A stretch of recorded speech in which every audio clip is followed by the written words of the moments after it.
नमस्कार, आप देख रहे हैं हिंदुस्तान मेल न्यूज और आइए रुक करते हैं आज की खबरों की ओर। इंदौर 3 विधानसभा सीट से भाजपा विधायक गोलू शुक्ला के बेटे रुद्राक्ष द्वारा देवास माता मंदिर पर पुजारी से मारपीट के विवाद में अब नया मोड़ ले लिया है।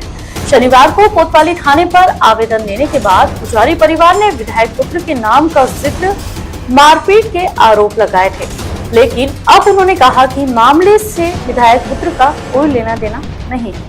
बता दें, पुलिस ने सोमवार देर रात रुद्राक्ष समेत 7 आरोपियों पर केस दर्ज कर लिया। इनमें इंदौर के अमन शुक्ला, हनी उज्जैन के लोकेश चंदवानी, मनीष तेजवानी, अनिरुद्ध सिंह पवार और देवास के जीतू रघुवंशी के नाम शामिल हैं। वहीं कांग्रेस नेता सज्जन सिंह वर्मा ने आरोपियों को हिंदू औरंगजेब कहा। दरअसल विधायक गोलू शुक्ला के बेटे रुद्राक्ष शुक्ला 11 अप्रैल की आधी रात को करीब 1 दर्जन वाहनों के साथ अपने साथियों को लेकर देवास की माता की टेकरी पहुंचे थे। आरोप है कि मंदिर बंद होने के बावजूद इन लोगों ने पुजारी से जबरन पट खोलने की मांग की। इसे लेकर पुजारी से विवाद हुआ।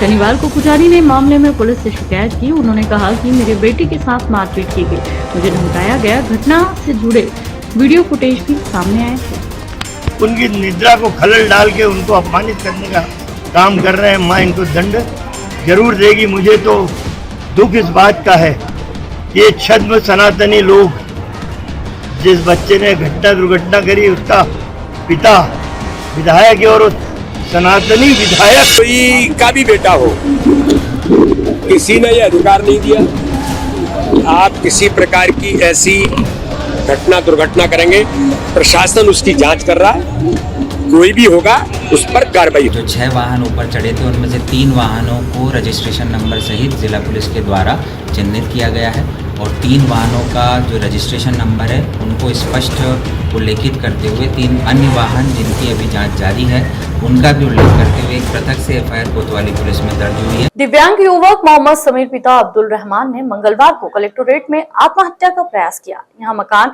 निर्माण के लिए दी गई राशि वापस नहीं मिलने से काफी परेशान था। उसने खुद को जलाने की कोशिश की, जिसे बचा लिया गया। घटना पहली मंजिल स्थित कलेक्टोरेट बिल्डिंग के कॉरिडोर में हुई। दरअसल युवक अपनी शिकायती आवेदन लेकर आया था, तभी उसने 7 लाई बोतल में पेट्रोल भरकर आग लगाने की कोशिश की। इस दौरान वहां मौजूद लोगों और पुलिस और मीडिया कर्मियों ने उन्हें रोका तो वह मुश्किल माना।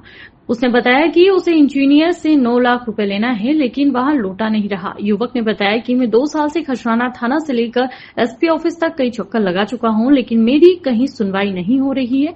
आज भी मैंने ऊपर सुनवाई में आने से पहले रसीद कटवाई, फिर ऊपर आया तो काफी समय हो गया, इसलिए और भी ज्यादा परेशान हो गया। उसने आवेदन में किसी जावेद हुसैन इंजीनियर पर प्रताड़ना के आरोप लगाए हैं। मामला अधिकारियों के पास पहुंचा। उन्होंने उसे आश्वस्त किया कि वे पूरा मामला समझकर उसमें सहयोग करेंगे। उससे सारा मामला समझा जा रहा है। मकान बनाने के लिए इंजीनियर है वो। मैंने 4 जनी से लेके दिया, लेकिन मेरा कोई काम नहीं किया। तो उसने मेरे को बोला मैं लौटा रहा हूँ, 2 साल से अभी तक नहीं लौटा। मेरे पास सब कुछ है उसका, लेकिन पुलिस कार्रवाई नहीं करती। इंदौर के कनाड़िया थाना क्षेत्र में सोमवार देर रात पुलिस ने शराब तस्करी करते हुए 6 आरोपियों को पकड़ा है। आरोपी बोलेरो वाहन से शराब की पेटियां भरकर तस्करी के लिए ले जा रहे थे। पुलिस ने वाहन का पीछा कर सभी को गिरफ्तार कर लिया। बोलेरो से करीब 40 पेटी अवैध शराब बरामद की गई है। बता दें, डीसीपी जोन 2 अभिनव विश्वकर्मा के निर्देशन में कार्रवाई करते हुए कनाड़िया थाना पुलिस की टीम ने बाईपास स्थित फोनिक्स टाउनशिप के पास बोलेरो को रोका। पुलिस को देखते हुए ही आरोपी बोलेरो को तेज गति से भगा ले गए, लेकिन जल्दबाजी में वाहन सड़क के नीचे उतर गया। जांच के दौरान बोलेरो में शराब की बड़ी खेप मिलने पर आरोपियों से पूछताछ की गई, जिसमें उन्होंने शराब को अवैध रूप से ले जाने की बात कबूली। गिरफ्तार आरोपियों में बंटी जायसवाल, गौरव इंगले, बनवारी गुर्जर, रोहित सूर्यवंशी, चंद्रभान चौहान और हेमंत बुंदेला शामिल है। फिलहाल पुलिस आरोपियों से पूछताछ कर रही है कि यह शराब कहां से लाई गई थी और इसे कहां तक पहुंचाना था। इस पूरे मामले में आबकारी विभाग को भी सूचना दी गई है, जिसके बाद में विधिवत उस सभी अवैध शराब की जब्ती करी गई। जब्ती करने के पश्चात में पाया गया कि कुल 300 बल्क लीटर शराब जो कि अवैध रूप से परिवहन करी जा रही थी। इसमें मुख्यतः 4 आरोपी अभी हमने इसमें गिरफ्तार कर लिए गए हैं। 2 अन्य आरोपी हैं जिनको हमने मौके से फरार बताया है, अभी फरार हैं, उनकी गिरफ्तारी जल्द की जाएगी। इसमें 34(2) का एक्साइज एक्ट का मुकदमा पंजीबद्ध करके आगे बढ़ाने की कार्रवाई की जा रही है। मध्य प्रदेश की आर्थिक राजधानी इंदौर में जल्द ही मेट्रो ट्रेन दौड़ने लगेगी। दरअसल इंदौर मेट्रो ट्रेन की सारी तैयारियां पूरी कर ली गई है। यहां तक कि इंदौर मेट्रो की तरफ से किराया और संचालन भी तय कर लिया गया है। दरअसल commissioner of metro railway safety की तरफ से मेट्रो के संचालन को हरी झंडी मिल चुकी है। ऐसे में इंदौर मेट्रो के संचालन का रास्ता लगभग साफ हो गया है।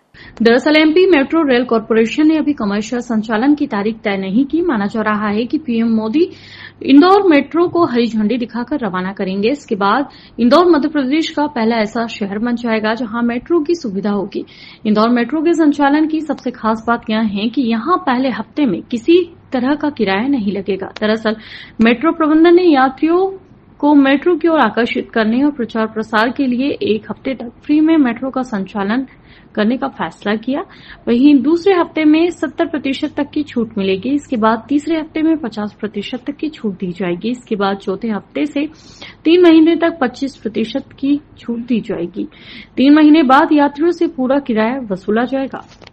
इंदौर एमआईसी थाना क्षेत्र में पिछले दिनों स्टॉल लगाने की बात पर हुए विवाद में हिंदू संगठन व दलित समाज के द्वारा पुलिस कमिश्नर कार्यालय पहुंचकर दूसरे पक्ष के लोगों पर कार्रवाई की मांग के साथ ही थाना प्रभारी को भी हटाने की मांग की है। दरअसल इंदौर के एमआईसी थाना क्षेत्र में पिछले दिनों छोटी सी बात को लेकर दूसरे पक्ष के लोगों से विवाद हो गया था। वहीं हिंदू स्वराज सेना और अखिल भारतीय भलाई महासंघ के साथ रहवासी भी पहुंचे और आरोप लगाया कि 20 से 25 दूसरे पक्ष के लोगों ने हमला कर दिया। दूसरे पक्ष पर कार्रवाई और थाना प्रभारी द्वारा कार्रवाई नहीं करने से नाराज होकर पुलिस कमिश्नर कार्यालय ज्ञापन देने पहुंचे। हिंदू युवाओं पर जो हत्या का प्रयास का प्रकरण दर्ज हुआ है उस पर भी निरपेक्ष जांच कर वैधानिक कार्रवाई की मांग रखी है। आज दलित अपने आप को असहाय महसूस कर रहा है। तड़ बाग में रहने वाला हमारा भलाई समाज गणगौर निकालने गया तो मुस्लिमों ने तकलीफ दी, हनुमान जयंती मनाने गए तो मुस्लिम आक्रांताओं ने तकलीफ दी, और तो और कल बाबा साहब की अम्बेडकर जयंती मनाने गए तो वहाँ के जो मुस्लिम जिहादी कट्टरपंथी गुंडे थे उन्होंने मारपीट करी, चाकूबाजी करी, जिसके वीडियो है, जिसमें ये इरफान पंचर है, अरबाज है, सेजान है, फैजान है, समीर खान है, ऐसे ये जिहादी गुंडों के द्वारा लगातार स्वर्ण बाग में आतंक फैलाया जा रहा है। वहाँ पर कोई कुआ या चौक है जहाँ पर बैठकर ये लोग नशा करते हैं और नशा बेचते हैं। एमडी ड्रग्स को बेचा जाता है। हमला करते हुए दिख रहे हैं।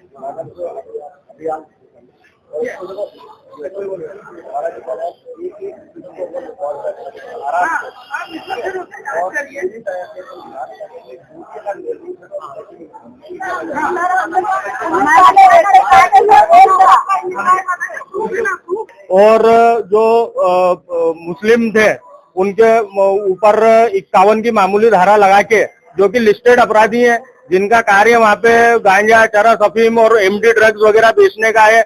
पूर्व में भी लहू जिहाद में वो लोग अंदर गए थे और रेप केस में के भी आरोपी हैं। उनके ऊपर मामूली धारा में केस लगा के और उनको बरी, मतलब कल तो जमानत भी हो गई उन लोगों की। मुस्लिम पक्ष को चाकूबाजी की गई उनके साथ और जो मेडिकल रिपोर्ट है उसके आधार पर एफआईआर दर्ज की गई है। दूसरे पक्ष के खिलाफ भी मुकदमा दर्ज किया गया है और जो भी आज इन्होंने ज्ञापन दिया है, शिकायत की गई, उसके सारे तत्वों को खंगाला जाएगा। तथ्य में जो भी सच सामने आएगा उसके अनुरूप कार्रवाई की। इंदौर साइबर अपराधियों को बैंक अकाउंट उपलब्ध कराने वाली अंतर्राज्यीय गैंग के 4 सदस्यों को पुलिस द्वारा गिरफ्तार किया गया। 18 बैंक पासबुक सहित अन्य दस्तावेज पुलिस ने प्राप्त किए हैं और इस आधार पर जांच पड़ताल की जा रही है। पूरे मामले में जानकारी देते हुए डीसीपी अभिनव विश्वकर्मा द्वारा बताया गया कि कनाड़िया थाना क्षेत्र में मुखबिर की सूचना के आधार पर पुलिस द्वारा MS-30 वाहन को रोका गया और उसमें बैठे हुए 4 व्यक्तियों को पकड़ा गया, जिनके पास से बैंक के खाते की passbook, mobile SIM card, ATM card में पिन, मोबाइल फोन जब्त किए गए। बता दें कि इनकी संख्या 18 है और सभी आरोपी महाराष्ट्र के हैं। पुलिस का कहना है कि साइबर अपराध की राशि को ट्रांसफर करने के लिए इन खातों का उपयोग किया जाने की बात सामने आई और इस आधार पर जांच पड़ताल शुरू की गई। सभी आरोपी महाराष्ट्र के रहने वाले हैं। पकड़ाए आरोपियों के नाम कुणाल पिता सुनील मनमानी, गौरव प्रीता, श्रीराम कुटे, कुणाल पिता रतन मुंदेले, सकपाल पिता गोवर्धन मोहाटू को पकड़ा गया। वहां किसी अन्य व्यक्ति को यहां बैंक अकाउंट और दस्तावेज सप्लाई करने के लिए आए थे। फिलहाल पुलिस उनसे विभिन्न पहलुओं पर जांच पड़ताल में जुटी हुई है और उनके द्वारा ऐसे अकाउंट्स का सप्लाई किया जाता है जो कि उनके नहीं हैं, जो कि म्यूल अकाउंट्स कहे जाते हैं। इसी क्रम में लगातार हमारी सूचनाएं डेवलप हो रही थी, जिसमें 13 तारीख को ये सूचना प्राप्त हुई थी कि कुछ लोग हैं जो महाराष्ट्र के हैं, वो यहाँ पर किसी को अकाउंट्स का डिलीवरी करने के लिए आए हैं। उसी सूचना पर से हमारी टीमें लगी हुई थी, जिनको इस सूचना की तस्दीक करने पर एक वाइट कलर एक इनोवा जिसको पकड़ा गया, उसमें ये 4 व्यक्ति बैठे हुए थे। इनकी जब तलाशी ली गई है, तलाशी में इनके पास से लगभग 18 पासबुक प्राप्त हुई हैं और 8 मोबाइल प्राप्त हुए हैं, जिन सभी 18 पासबुकों में जो अकाउंट होल्डर्स के नाम हैं वो इन व्यक्तियों से भिन्न थे। इनसे पूछताछ में पाया गया कि ये अकाउंट्स किसी अन्य व्यक्तियों के हैं जो कि म्यूल अकाउंट्स के रूप में इस्तेमाल किए जाए थे। पूरे मामले में जानकारी देते हुए crime branch DCP Rajesh Tripathi द्वारा बताया गया कि मुखबिर से सूचना मिली थी कि अनुराग नगर स्थित होटल इंटरसिटी में अवैध रूप से नकली नोट छापने का कार्य किया जा रहा है, जिसके बाद क्राइम ब्रांच द्वारा होटल के रूम नंबर 301 में दबिश दी गई तो वहां से पुलिस ने अब्दुल शोएब रईस खान और प्रफुल्ल कुमार को पकड़ा, जिनके रूम से तलाशी लेने पर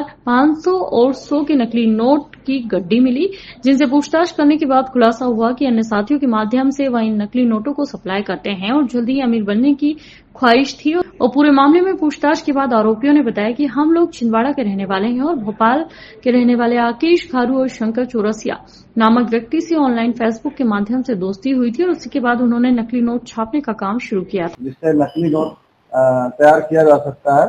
और वहां पर मौके पर एक तो बहुत सारा बटर पेपर, प्रिंटर, लकड़ी का frame, cutting machine, lamination bundle, seal, laptop, mobile, laminator और एटीएम कार्ड वगैरह मिले। और वहां पर नकली नोट भी बहुत सारे जो बनाने वाले जो पेपर हैं उसमें छपे हुए नकली नोट भी दिखे। और इनके द्वारा टोटल जो जब्ती की गई वहां पे मौके पर 50,000 रुपए के करीब मतलब नकली नोट के 100 नोट 500 रुपए के 100 नोट जब्त किए गए। और फिर अब इनसे जब अलग से पूछताछ की गई तो इन्होंने बताया कि हमने भोपाल में भी नकली नोट को एक जगह बेचा है।